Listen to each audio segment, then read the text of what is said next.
போன வீடியோல கோர்ல இருக்கக்கூடிய டிசைன் அப்ரோச்சஸ்னா என்ன?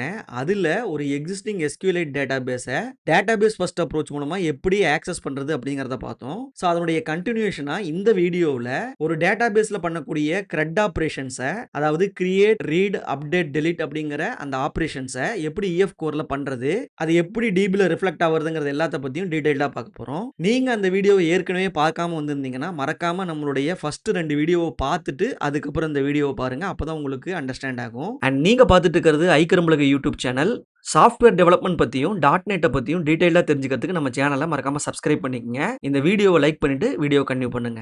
டைரக்டா கோடிங் போறதுக்கு முன்னாடி பொதுவா ஒரு டேட்டாபேஸ்ல ஒரு டேபிள்ல டேட்டாவை இன்சர்ட் பண்ணுவோம், அப்டேட் பண்ணுவோம், ரீட் பண்ணுவோம், டெலீட் பண்ணுவோம். So create, read, update, delete இதைத்தான் நம்ம CRUDன்னு சொல்றோம். இந்த ஆப்ரேஷன்ஸ் வந்து நீங்க எந்த டேட்டாபேஸ் எடுத்தாலும், எந்த ப்ரோக்ராமிங் லாங்குவேஜ் எடுத்துக்கிட்டாலும் இந்த ஆப்ரேஷன்ஸ் நம்ம கண்டிப்பா பண்ணி ஆகணும்.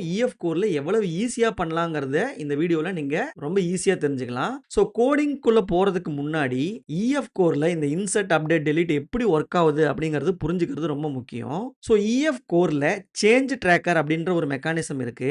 இப்போ நம்ம சி ஷார்ப்ல ஒரு டேபிளுக்கு வேல்யூ இன்சர்ட் பண்றது, அப்டேட் பண்றது, டெலீட் பண்றது எல்லாமே என்டிட்டி கிளாஸ் ஆப்ஜெக்ட் வச்சு தான் பண்றோம். ஸோ அப்படி நம்ம ஒரு எக்ஸிஸ்டிங்கா இருக்கக்கூடிய ஒரு ரெக்கார்டை நீங்க மாடிஃபை பண்ணும்போதோ அல்லது டெலீட் பண்ணும்போதோ கோர் அதனுடைய என்டிட்டி ஸ்டேட்டை ட்ராக் பண்ணும். ஸோ அந்த ட்ராக்கிங் மெக்கானிசத்துக்கு பேர் தான் சேஞ்ச் ட்ராக்கர். இப்போ நீங்க ஒரு புதுசா ஒரு ஆப்ஜெக்ட்டை ஆட் பண்றீங்க ஆர் ஏற்கனவே இருக்கக்கூடிய ஒரு ஆப்ஜெக்ட்டை மாடிஃபை பண்றீங்க ஆர் டெலீட் பண்றீங்க அப்படின்னா நாம இந்த சேஞ்சஸ் எல்லாம் db_context.saveChanges அப்படிங்கிற மெத்தடை இன்வோக் பண்ணும்போது எக்ஸிக்யூட் ஆகும். ஸோ இந்த மெத்தடை நீங்க இன்வோக் பண்ணும்போது அதுக்கு தேவையான SQL queries ஈக்குவலண்டான insert query, update query, delete query இதெல்லாம் பேக்ரவுண்ட்ல ஜெனரேட் பண்ணி எக்ஸிக்யூட் பண்ணும். சரி, இந்த விஷயத்தை நம்ம பிராக்டிக்கலா இப்ப கோட் வச்சு தெரிஞ்சுக்கலாம். இந்த ப்ராஜெக்ட் தான் நம்ம போன வீடியோல கிரியேட் பண்ண கோர் ப்ராஜெக்ட். ஸோ இதுல வந்து பாத்தீங்கன்னா நம்ம டெமோ டிபி அப்படிங்கிற டிபியை கனெக்ட் பண்ணியிருந்தோம். இப்போ அந்த டிபியை ஓப்பனும் பண்ணி காட்டுறேன். ஸோ இந்த டிபியில் டிபார்ட்மெண்ட்ஸ், எம்ப்ளாயீஸ், ப்ராஜெக்ட், யூசர் அப்படின்னு சொல்லிட்டு 4 என்டிட்டி இருக்கு.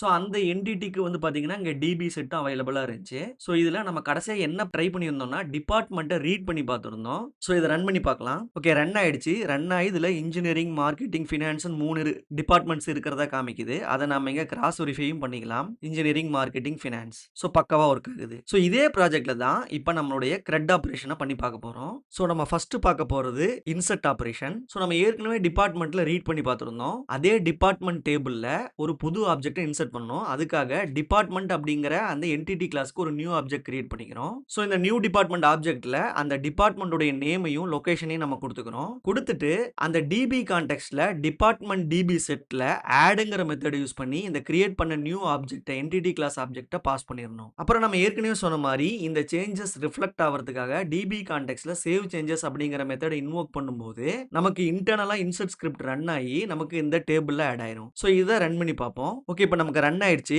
இங்க ரிஃப்ளெக்ட் ஆயிடுச்சான்னு செக் பண்ணி பார்ப்போம். பாருங்க, ஹியூமன் ரிசோர்ஸ் அப்படிங்கிற ஒரு புது ரோ அண்ட் லொகேஷன் வந்து நியூ பில்டிங் அப்படின்னு சொல்லிட்டு நமக்கு ஆட் ஆயிருக்கு. ஸோ சக்சஸ்ஃபுல்லா இன்சர்ட் நடந்துருச்சு. இதுல நீங்க நல்லா கவனிச்சு பாத்தீங்கன்னா இந்த நியூ டிபார்ட்மெண்ட் ஆப்ஜெக்ட்ல நம்ம டிபார்ட்மெண்ட் ஐடியே கொடுக்கல.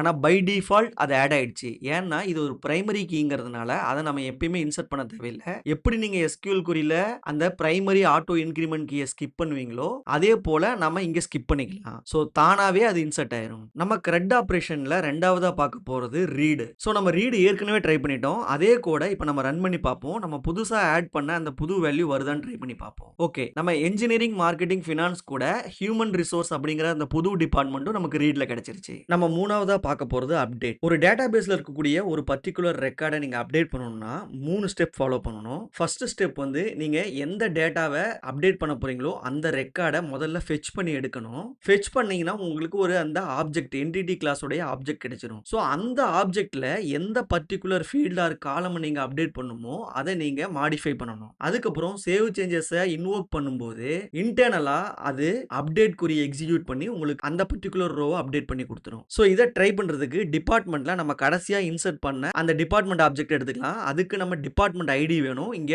ஹியூமன் ரிசோர்ஸ்க்கு 4ன்னு இருக்கு. சோ நான் டிபி கான்டெக்ஸ்ட்ல டிபார்ட்மெண்ட்ல ஃபர்ஸ்ட் ஆர்க் டிஃபால்ட் அப்படிங்கிற மெத்தட்ல டிபார்ட்மெண்ட் ஐடி 4 அப்படிங்கிற ஆப்ஜெக்ட் எடுக்கிறேன். சோ அந்த ஆப்ஜெக்ட் கிடைச்ச பிறகு அந்த ஆப்ஜெக்ட் முதல்ல இருக்கா இல்லையான்னு கன்ஃபார்ம் பண்ணிக்கணும். அதுக்காக அந்த ஆப்ஜெக்ட் நாட் ஈக்குவல் டு நல் போட்டு நம்ம செக் பண்ணிக்கணும். சோ இருந்ததுன்னா அதுல டிபார்ட்மெண்ட் நேமுக்கு ஹியூமன் ரிசோர்ஸ்க்கு பதிலா DevOps அப்படிங்கிற பேரை சேஞ்ச் பண்ணிக்கிறேன். சேஞ்ச் பண்ண பிறகு டிபி கான்டெக்ஸ்ட்ல சேவ் சேஞ்சஸ் மெத்தட கால் பண்ணும்போது இந்த ரெக்கார்ட் அப்டேட் ஆயிரும். சோ இத ட்ரை பண்ணி பார்க்கலாம். ஓகே, இது நம்ம டிபில ரிஃப்ளெக்ட் ஆயிடுச்சான்னு செக் பண்ணி பார்ப்போம். பாருங்க, அந்த 4th ரெக்கார்ட் DevOpsன்னு மாறிடுச்சு. சோ ஹியூமன் ரிசோர்ஸ் அப்படிங்கிற இந்த நேம் வந்து இப்ப DevOpsன்னு மாறிடுச்சு. சோ நமக்கு சக்சஸ்ஃபுல்லா அப்டேட் ஆயிடுச்சு. இதுல நீங்க நல்லா கவனிச்சு பாத்தீங்கன்னா நம்ம ஒரு ஆப்ஜெக்ட அதுல இருக்கிற நேமை மட்டும் தான் சேஞ்ச் பண்ணோம். சேஞ்ச் பண்ணிட்டு சேவ் சேஞ்சஸ் கொடுத்தோம்னா தானே அப்டேட் ஆயிடுச்சு. டிபி கான்டெக்ஸ்ட்ல அப்டேட் அப்படிங்கிற ஒரு மெத்தட நம்ம எதுவும் கால் பண்ணவே இல்லை. சோ இது ஏன் அப்படின்னு பாத்தீங்கன்னா நான் ஏற்கனவே சொன்ன அந்த சேஞ்ச் ட்ராக்கர் அப்படிங்கிற அந்த ஒரு விஷயம் தான் நாம அந்த ஆப்ஜெக்ட்ல ஒரு வேல்யூவை சேஞ்ச் பண்ணிட்டு சேவ் சேஞ்சஸ் கொடுக்கும்போது அது வரைக்கும் பண்ண எல்லா சேஞ்சஸும் டேட்டா பேஸ்ல ரிஃப்ளெக்ட் ஆயிரும். நம்ம கடைசியா பார்க்க போறது டெலிட் ஆபரேஷன். சோ எப்படி நம்ம அப்டேட் பண்ணுமோ டெலிட்டும் அதே மாதிரி தான். டெலிட்டுக்கு 3 ஸ்டெப் இருக்கு. சோ நீங்க எந்த ரெக்கார்டை டெலிட் பண்ணுமோ அந்த ரெக்கார்டை முதல்ல நீங்க ஃபெச் பண்ணணும். அதுக்கப்புறம் அந்த ஆப்ஜெக்டை டிபி கான்டெக்ஸ்ட்ல டிபார்ட்மெண்ட்ல ரிமூவ்ங்கிற ஒரு மெத்தடுக்கு நீங்க பாஸ் பண்ணீங்கன்னா ஃபர்ஸ்ட் ரிமூவலுக்கான ப்ராசஸ் நடக்கும். அதுக்கப்புறம் டிபி கான்டெக்ஸ்ட்ல சேவ் சேஞ்சஸை கால் பண்ணும்போது சேஞ்ச் ட்ராக்கர் மூலமா நமக்கு டெலிட் ஸ்கிரிப்ட் எக்ஸிக்யூட் ஆகும். இதன் மூலமா டேட்டா பேஸ்ல அது ரிஃப்ளெக்ட் ஆயிரும். சோ ஏற்கனவே நம்ம அதே போட்ட அதே கோட் தான். சோ டிபார்ட்மெண்ட் ஐடி 4 அப்படிங்கிற அந்த ஆப்ஜெக்ட் நான் எடுக்கிறேன். அந்த ஆப்ஜெக்ட் இருக்கான்னு பார்க்கணும்.